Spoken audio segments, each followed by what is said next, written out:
E5 TV news కు స్వాగతం. ముందుగా హెడ్లైన్స్. శివుని ఫోటో చూపిస్తూ హిందువులపై రాహుల్ గాంధీ వివాదాస్పద వ్యాఖ్య.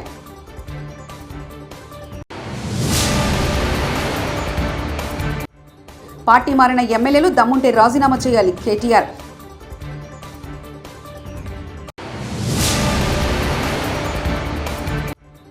ప్రజల అభిష్టం మేరకు ముఖ్యమంత్రి అంటే ఇలా ఉండాలి అనేది ఇప్పుడు నేను నిరూపించాలి నారా చంద్రబాబు నాయుడు.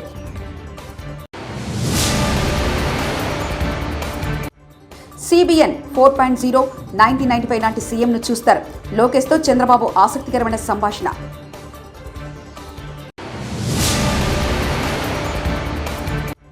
గొల్లప్రోల్లో సామాజిక పెన్షన్ పంపిణీ కార్యక్రమంలో ప్రసంగించిన ఉప ముఖ్యమంత్రి పవన్ కళ్యాణ్. కాంగ్రెస్ అగ్రనేత ఎంపుల్ రాహుల్ గాంధీ లోక్సభలో వివాదాస్పద వ్యాఖ్యలు చేశారు. ప్రధాని మోదీని బీజేపీని టార్గెట్ చేసుకుని విమర్శనాస్త్రాలు సంధించారు. శివుని ఫోటో చూపిస్తూ తమని తాము 24 గంటల పాటు హిందువులమని చెప్పుకునే వారిలో హింస, ద్వేషం, అసత్యం కూరుకుపోయి ఉంటుందని బీజేపీని ఉద్దేశిస్తూ విమర్శించారు. హిందూ మతం పేరు చెప్పి బీజేపీ అందరినీ భయపడుతుందని ఆరోపణలు చేశారు. తమను తాము హిందువులను ప్రచారం చేసుకునేవారు విద్వేషాలను రెచ్చగొడుతున్నారని, అలాంటి వాళ్ళు హిందువులే కారని విమర్శించారు. అసలు హింసని ప్రేరేపించే వాళ్ళను హిందువులను ఎలా అనగలమని ప్రశ్నించారు. 352 का नियम बताया. No no no no no please please please no. आपने कहा इस नियम प्रक्रिया से सदन चलना चाहिए. नियम प्रक्रिया में कोई भी 2 రోజుల విరామం తర్వాత పార్లమెంట్ సమావేశాలు ప్రారంభమయ్యాయి. ఈ నెల 24వ తేదీన లోక్సభ సమావేశాలు ప్రారంభం కాగా మొదటి 2 రోజులు ఎంపీల ప్రమాణ స్వీకారం జరిగింది. 3వ రోజు స్పీకర్ ఎన్నిక జరిగింది. 27వ తేదీన రాష్ట్రపతి ప్రసంగించారు. ఈ రోజున సభ ప్రారంభం రాగానే నీట్ పేపర్ లీకేజీపై లోక్సభలో చర్చించాలని విపక్షాలు పట్టుబట్టాయి. విపక్షాల నిరసన మధ్య సభ కొనసాగుతుంది. మొదట వివిధ కమిటీల నియామకాలకు సంబంధించిన ప్రతిపాదనలు పార్లమెంటరీ వ్యవహారాల శాఖ మంత్రి కిరణ్ రిజిజు సభ ముందుంచారు. ఆ తర్వాత రాష్ట్రపతి ప్రసంగంపై ధన్యవాదాలు తెలిపి తీర్మానంపై చర్చకు స్పీకర్ ఓం బిర్లా అనుమతించారు. బీజేపీ హమీన్పూర్ ఎంపీ అనురాగ్ ఠాకూర్ చర్చను ప్రారంభించారు. మోదీ నాయకత్వంపై విశ్వాసంతోనే దేశ ప్రజలు వరుసగా 3వ ఎన్డీఏను గెలిపించారన్నారు. ప్రపంచం మెచ్చిన నాయకుడు ప్రధాని మోదీ అంటూ ప్రశంసించారు. దేశం నుంచి పేదరికాన్ని తరిమి కొడతామని కాంగ్రెస్ దశాబ్దాలుగా నినాదాలు చేస్తుందని, మోదీ ప్రభుత్వం పేదరికాన్ని తరిమేసేందుకు పనిచేస్తుందంటూ తెలిపారు. రేవంత్ రెడ్డి 420 హామీలిచ్చి అధికారంలోకి వచ్చారని మాజీ మంత్రి కల్వకుంట్ల తారక రామారావు ఆరోపించారు. డబ్బుల కోసమే జగిత్యాల ఎమ్మెల్యే సంజయ్ పార్టీ మారారని విమర్శించారు. కాంగ్రెస్ లో చేరడం అంటే బావిలో దూకి ఆత్మహత్య చేసుకున్నట్లేనని ఎద్దేవా చేశారు. పార్టీ మారిన సంజయ్ కుమార్ దమ్ముంటే రాజీనామా చేసి పోటీకి రావాలని సవాల్ విసిరారు. హామీల నుంచి ప్రజల దృష్టి మరించుకే బీఆర్ఎస్ ఎమ్మెల్యేను కొనుగోలు చేస్తున్నారని ఆరోపణలు చేశారు. రేవంత్ రెడ్డికి దమ్ముంటే పార్టీలు చేరిన 6 ఎమ్మెల్యేలతో రాజీనామా చేయించాలని సవాల్ విసిరారు. మీ వల్ల ఎమ్మెల్యే అయ్యిండు, మీరు చేస్తే ఎమ్మెల్యే అయ్యిండు. నిజంగా రేషం ఉంటే డాక్టర్ సంజయ్, రేవంత్ రెడ్డి, నేను ఒక్కటే అడుగుతున్నా, దమ్ముంటే పదవికి రాజీనామా చేసి తిరిగి ప్రజల దగ్గరికి రా. చెప్తారు నువ్వు చేసింది కరెక్టా కాదా, ప్రజలు చెప్తారు. మీకు ఒక 2 విషయాలు నేను చెప్పాలా. మొదటిది ఏంటి అంటే, కొంతమంది అంటారు, అన్నా ఆనాడు మనం అధికారంలో ఉన్నప్పుడు కూడా కాంగ్రెస్ వాళ్ళని చేర్చుకున్నాం కదా, కాబట్టి ఇప్పుడు వాళ్ళు చేసేది కూడా కరెక్టే అని కొంతమంది అక్కడక్కడ కాంగ్రెస్ వాళ్ళు సన్నాయి నొక్కులు నొక్కుతారు. మనం చేసిన దానికి వాళ్ళు చేసిన దానికి తేడా ఏందో మీకు తెలవాలి. ఈ పార్టీ ఫిరాయింపులు ఎవరు చాలు చేసిండ్రో కూడా మీకు తెలవాలి. ఒక్కసారి దయచేసి గతంలో చూడండి. ఈ భారతదేశంలో ఆయారాం గయారాం అనే కల్చర్ అనే సంస్కృతి, ఆ విష బీజానికి ఆనాడు మొక్క దొడిగింది ఎప్పుడు అంటే, ఆనాడు కాంగ్రెస్ ప్రభుత్వం శ్రీమతి ఇందిరాగాంధీ గారు ప్రధానమంత్రిగా ఉన్నప్పుడే హర్యానా రాష్ట్రంలో ఏ ఎమ్మెల్యే గెలిచినా వాళ్ళని గుంజుకునే సంస్కృతికి శ్రీకారం చుట్టిందే కాంగ్రెస్ ప్రభుత్వం. అందుకే భారతదేశంలో అంటారు, ఆయారాం గయారాం అనే సంస్కృతిని ఈ దేశ రాజకీయాల్లో తీసుకొచ్చిందే కాంగ్రెస్ పార్టీ. ఆ తర్వాత 2004లో మనతో పొత్తు పెట్టుకున్నారు. పొత్తు పెట్టుకొని మన ఎమ్మెల్యేలు 26 మంది గెలిస్తే, ఆనాడు అప్పుడున్న కాంగ్రెస్ నాయకులు, అప్పుడున్న కాంగ్రెస్ ప్రభుత్వం మన 10 మంది ఎమ్మెల్యేలను ఆనాడు ఆ పార్టీలో కలుపుకునే ప్రయత్నం చేసింది. చేసిన తర్వాత 2014లో ఈ రాక్షసులతో కొట్లాడి ఇదే కాంగ్రెస్ పార్టీ మెడలు వంచి మీ ఆశీర్వాదంతో, తెలంగాణ ప్రజల దయతో ఆనాడు కేసీఆర్ గారి నాయకత్వంలో తెలంగాణ సాధించుకున్నాం. ఇలాంటి వ్యక్తి ముఖ్యమంత్రిగా పనికిరాడని గత పాలకుడి తీరుపై ప్రజలు తీర్పిచ్చారు. ప్రజల అభిష్టం మేరకు ముఖ్యమంత్రి అంటే ఇలా ఉండాలి అనేది ఇప్పుడు నేను నిరూపించాలంటూ నారా చంద్రబాబు నాయుడు అన్నారు. అధికార యంత్రాంగం మొరేలు కూడా దెబ్బతినింది. బయట వాళ్ళు వచ్చి పెట్టుబడి పెట్టాలంటే భయపడే పరిస్థితికి వచ్చేశారు. మళ్లీ ఈ దుర్మార్గుడు వస్తే ఏమవుతుందని భయపడిపోయే పరిస్థితికి వచ్చారు. అంటే ఇవన్నీ కూడా ఒక రాష్ట్రం యొక్క బ్రాండ్ కూడా దెబ్బతినింది. ఎంతో మంది ముఖ్యమంత్రులు చూశాను నేను. చాలా మంది వచ్చారు, చాలా మంది ఓడిపోయారు, చాలా మంది వెళ్లారు.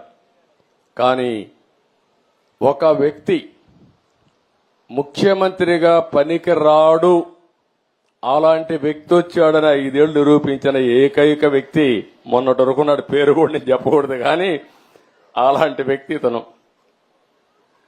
అంటే ఇప్పుడు నేను నిరూపించాలి ఎలాంటి వ్యక్తులు ముఖ్యమంత్రిగా ఉండాలో, దానికి ఆదర్శంగా నేను నిరూపించాల్సిన బాధ్యత నా పైన ఉంది. ఇప్పుడు ఈ 2 కాంట్రడిక్షన్. మొన్నటి వరకు మీరు చూస్తే పరదాలు కట్టేసేవాళ్ళు, ఎక్కడ పోయినా పరదాలు. ఎక్కడన్నా ఒక మురికి కాలువ ఉంటే మురికి కాలువ కూడా పరదా కట్టేసేవాడు కనపడకుండా. దాస్తే దాగుతుందా? మురికి వాసన రాకుండా ఉంటుందా అని అడుగుతున్నా మిమ్మల్ని. సమస్యలు పరిష్కారం చేయడానికి ప్రభుత్వాలు ఉండాలనే గాని సమస్యల్ని దాచిపెట్టి మనసును చంపుకొని బ్రతకడమో లేకుంటే ఇంకొక విధంగా చేయడం కరెక్ట్ కాదని చెప్పి కూడా నేను మీకు తెలియజేస్తున్నా. గతంలో పరదాల సీఎంను మనం చూశామని, ఇప్పుడు ప్రజల ముఖ్యమంత్రిని చూస్తున్నామని మంత్రి నారా లోకేష్ అన్నారు.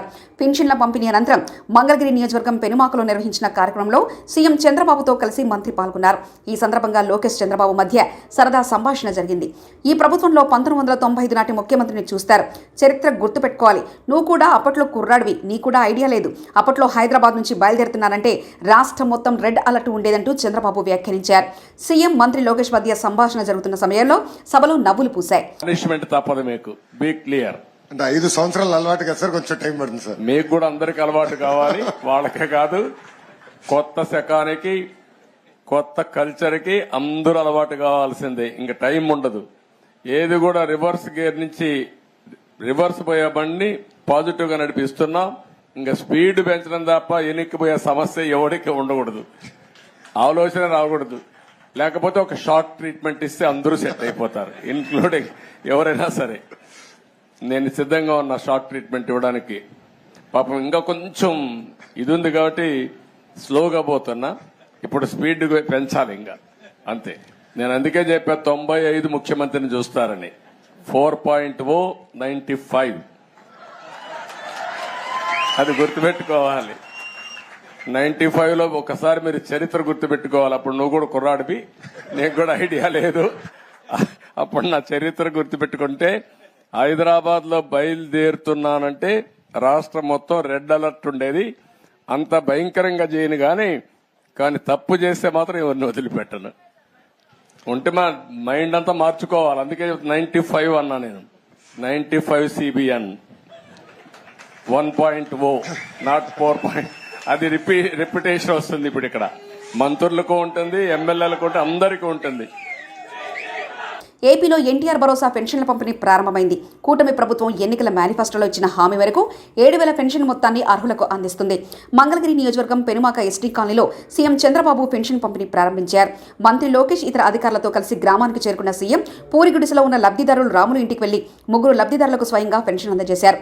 లబ్ధిదారుల కుటుంబ సభ్యులతో మాట్లాడు త్వరలో ఇల్లు నిర్మించి అందజేస్తామని సీఎం వారికి హామీ ఇచ్చారు. అనంతరం లబ్ధిదారు కుటుంబ సభ్యులు ఇచ్చిన టీ తాగారు. రాములు కుటుంబ సభ్యులతో మాట్లాడి వారి పరిస్థితిని అడిగి తెలుసుకున్నారు. కొంచెం అనుకున్నాం సార్.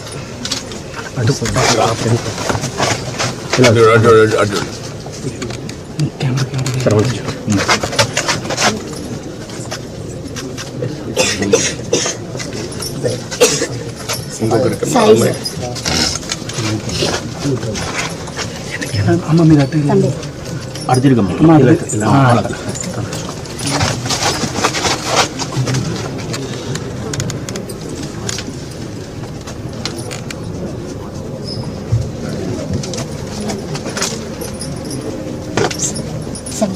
మీరు సార్ సార్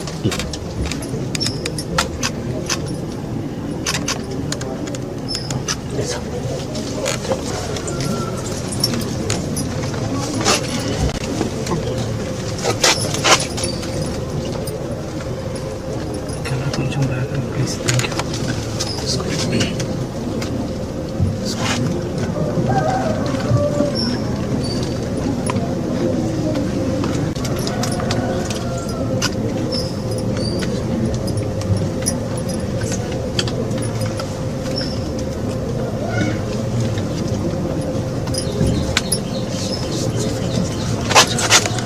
భయ్యా చూడు కొంచెం ఇట్రండి ముకుందండి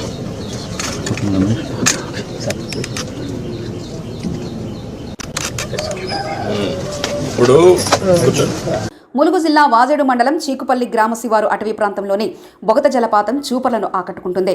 తెలంగాణ ఛత్తీస్గఢ్ సరిహద్దు అటవీ ప్రాంతాల్లో కురిసిన భారీ వర్షాలకు వాగులు వంకల నుంచి భారీగా వరద ప్రవాహం పెరగడంతో బొగత జలపాతం పరవళ్లు తొక్కుతుంది. ఆదివారం కురిసిన భారీ వర్షానికి 50 అడుగుల ఎత్తుతో పోస్తున్న జలపాతం వద్ద పర్యాటకుల సందడి చేస్తున్నారు.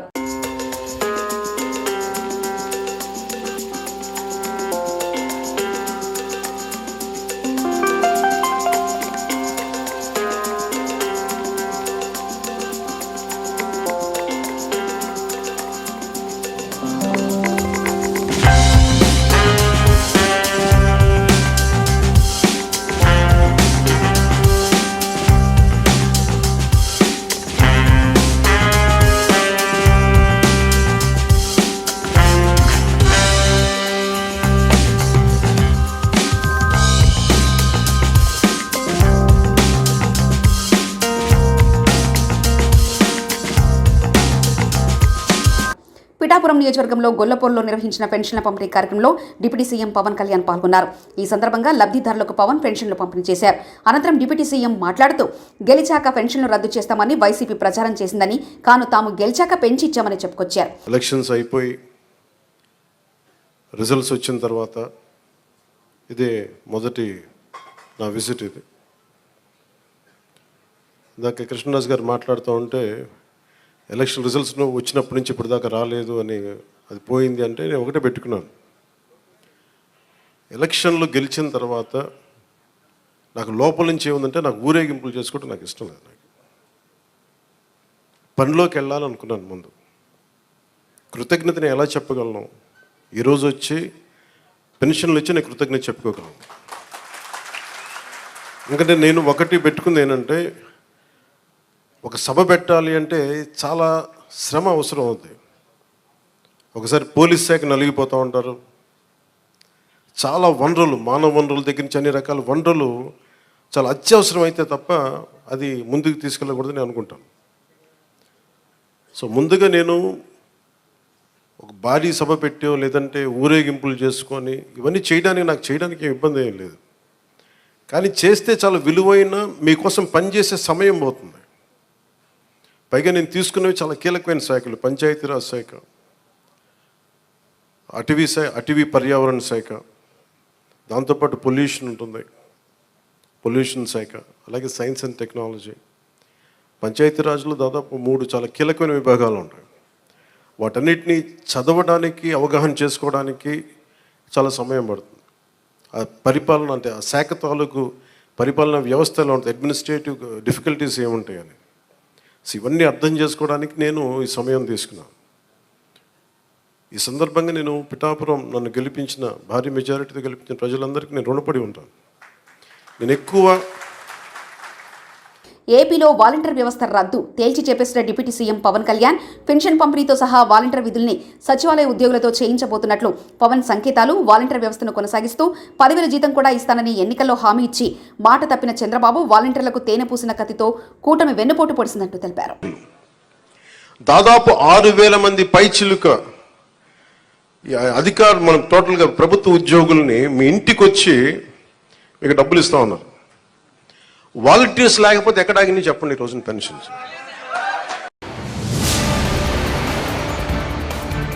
శివుని ఫోటో చూపిస్తూ హిందువులపై రాహుల్ గాంధీ వివాదాస్పద వ్యాఖ్య.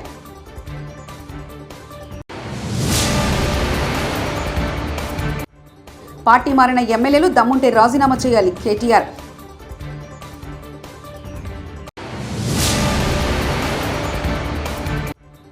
ప్రజల అభిష్టం మేరకు ముఖ్యమంత్రి అంటే ఇలా ఉండాలి అనేది ఇప్పుడు నేను నిరూపించాలి నారా చంద్రబాబు నాయుడు.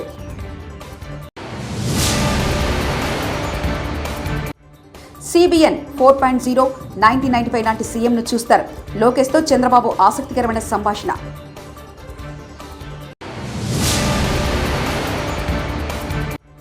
గొల్లప్రోల్లో సామాజిక పెన్షన్ పంపిణీ కార్యక్రమంలో ప్రసంగించిన ఉప ముఖ్యమంత్రి పవన్ కళ్యాణ్. ఇవి బులెటిన్ విశేషాలు. చూస్తూనే ఉండండి E5 టీవీ న్యూస్.